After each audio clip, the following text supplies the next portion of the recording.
النهاردة هكلمكم على قصة من القصص الجميلة جدا في الأدب المصري القديم، وقصة الفلاح الفصيح أو القروي الفصيح.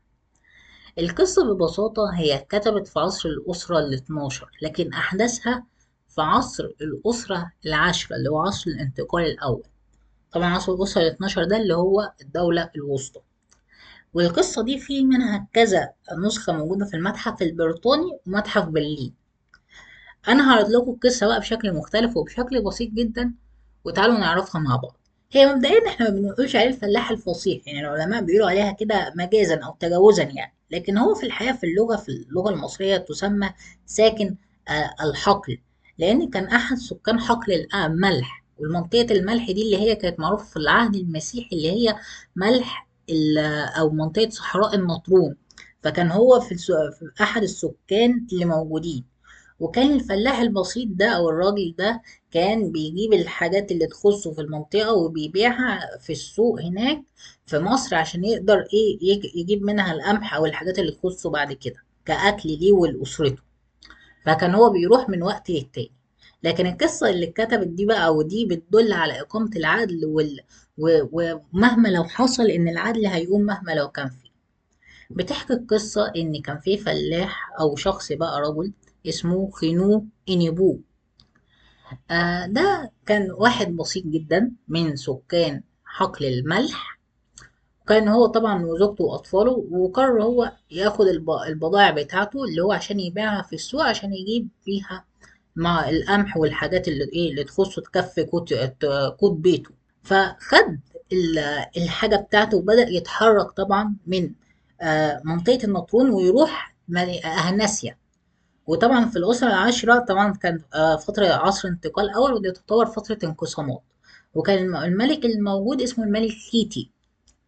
فهو بقى ماشي في الطريق، ويبتدي هو طبعا هو عارف الطريق لأن هو هنا باستمرار كان بيتحرك كتير. فهو ماشي. في بعض الخدم كانوا موجودين في أرض من الأراضي، وكان المسؤول على الأرض دي أو ليه مسؤولية في الأرض دي واحد اسمه تحوتي نخت تحوتي نخت. ده كان المسؤول على الأرض دي.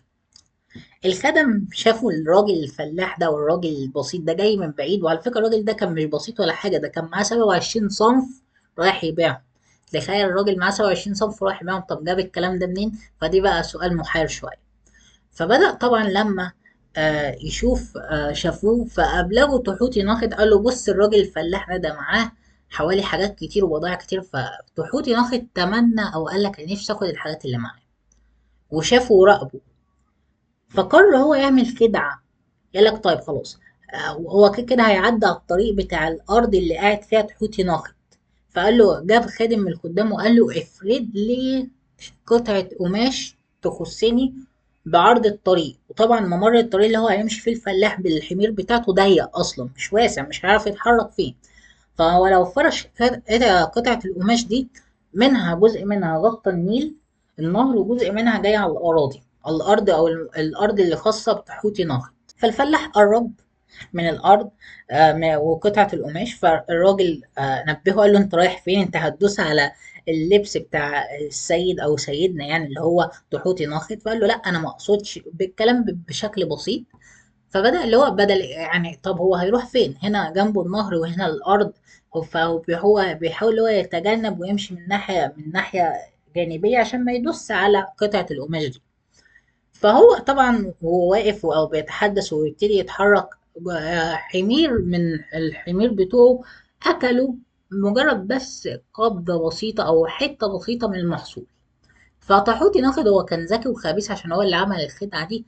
فأول ما عرف كده قال لك ده أكل من الأرض بتاعتي، أنت كده كأنك سرقت من الأرض بتاعتي، خدوا أملاكه خدوا حاجاته ويلا خدوا الحاجة بتاعته. طبعا الفلاح ازاي وفضل يشتكي وقال له ان الارض دي اصلا مش تخصك، انت مسؤول فيها، وان المسؤول عليها ده صاحب البيت العظيم اللي هو اسمه رنسي ابن ميرو، وهنعرف قصته دلوقتي.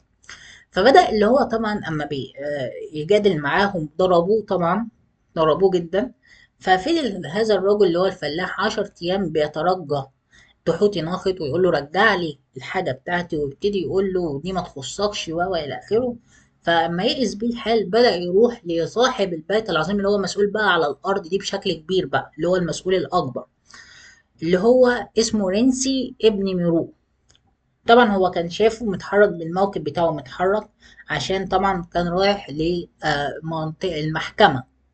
فأول لما شافه طبعا ابتدى اللي هو عايز يتكلم معاه، فالراجل طبعا هو ما اتكلمش معاه شخصيا، أرسل حد من الخدم بتوعه وبدأ يتكلم ويقول له القصة بتاعته. فلما الخدم راح لرنسي، قال له الواحد اتنين على القصة، فبدأ يعرضها على القضاة اللي موجودين.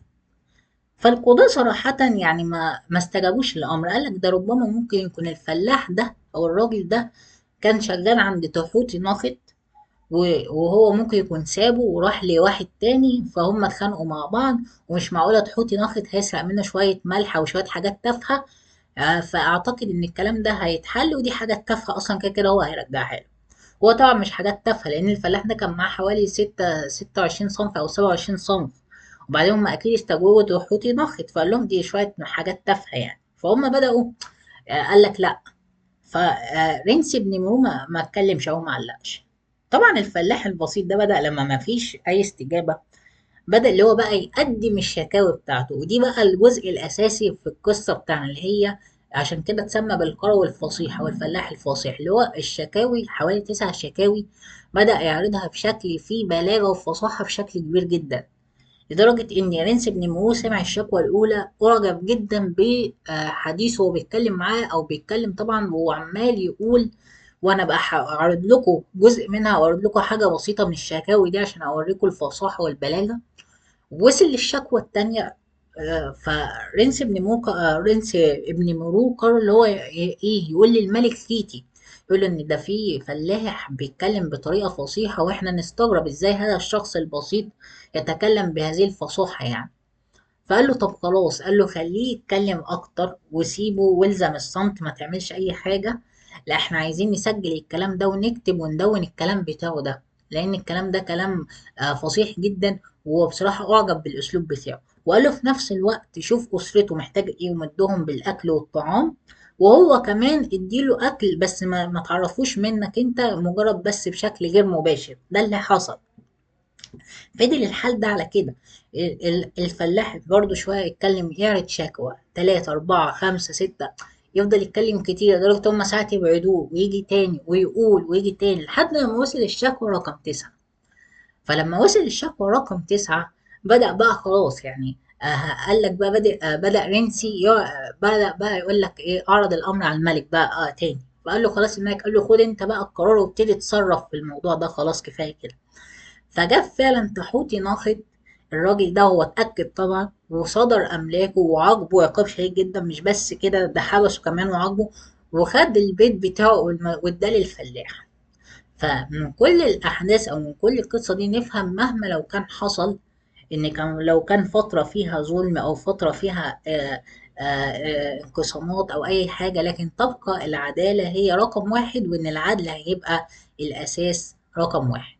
طيب تعالوا بقى نقول جزء بسيط كده من الشكاوي اللي كان بيقولها بشكل فيه فصاحة وبلاغة، ومنها الشكوى التالتة. يعني بص بيقول ايه، حاجة بسيطة: إيمي را بير وير نب إي نتك را نب بت حنا سنواتك.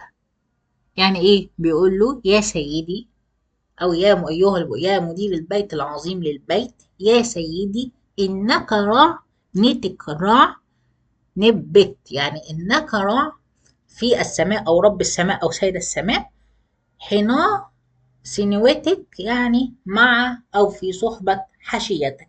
دي أول حاجة، شوفوا الفصاحة دي أول حاجة كان بيتكلم بيها. طيب تعالوا نكمل كده ونشوف قال له إيه بعد كده. بيقول له إيو غيرت بو نب ام اك مي، يعني بني البشر مثلك لانك بيقول له ايه بقى، او نوي يعني لانك كالفيضان. تمام. طيب تعالوا نكمل بقى، وبيقول له ايه، نتك حابي سو اريد سي او سي او جرك. يعني بيقول له ايه، انت حابب او الذي يجعل الحقول تزدهر. تمام بكل بساطة. وبيمد بيقول له ايه بقى، وبيمد بيقول له ايه، إيا أو إيا ديدت إيا ديدت طا إيا ديدت طا. تمام. خير خب خب إدت خب إدت. يعني ويمد الأراضي المخربة، أو بمعنى صح يعني أنت حابي اللي بيجعل أو اللي بيخلي الحقول تزدهر، وبيمد الأراضي المتخربة، أو بيجعل وبيمد الأراضي القاحلة، يعني بيصلح الأراضي. يعني أنت ما كمان شبهه بالنيل أو شبهه بالمعود حاجة. نكمل. فبيقول له إيه بقى؟ خسف أو خسف إيوا أو خسف إيوو خسف إيوو أو إيوا. يعني عاقب أو عاقب السارق، أو اكبح جماح السارق. نج حر مئر أو مر. يعني نج حر احمي الفقير. يعني بيقول له احمي الفقير أو ساعد الفقير. تمام. بيقول له ام خبر ام، يعني ما تكونش كا أو لا تصبح مثل، أو ما تكونش كا. تمام. و وجنو وجنو وجنو ار سيبيرو. يعني ما تكونش كالفيضان اللي مدعي، او اللي ما تكونش كالفيضان اللي بيكون ضد الشاكي. بيقول له ايه بقى؟ بيقول له حاجه مهمه جدا جميله جدا. بيقول له تكن نحح تكن نحح. يعني بيقولوا احذر من الآخرة، أو احذر من اقتراب الإيه؟ الآخرة. وطبعا هو كمل له بعد كده طبعا الشكوى، يعني دي شكوى طويلة شوية وكملها له. بس أنا حبيت أعرض لكم يعني كحاجة بسيطة جدا من الشكوى. هي طبعا مكتوبة بالهيراتيكي، أساسها بالهيراتيكي، بس ده ومنها الهيروغليفي بتاعها. تمام. ده كان موضوع حلقتنا النهارده، يعني منها تعليقاتكم وآرائكم. حبيت أعرض لكم القصة بشكل كده بسيط وخفيف. أشوفكم على خير في حلقة جديدة وموضوع جديد، والسلام عليكم ورحمة الله وبركاته.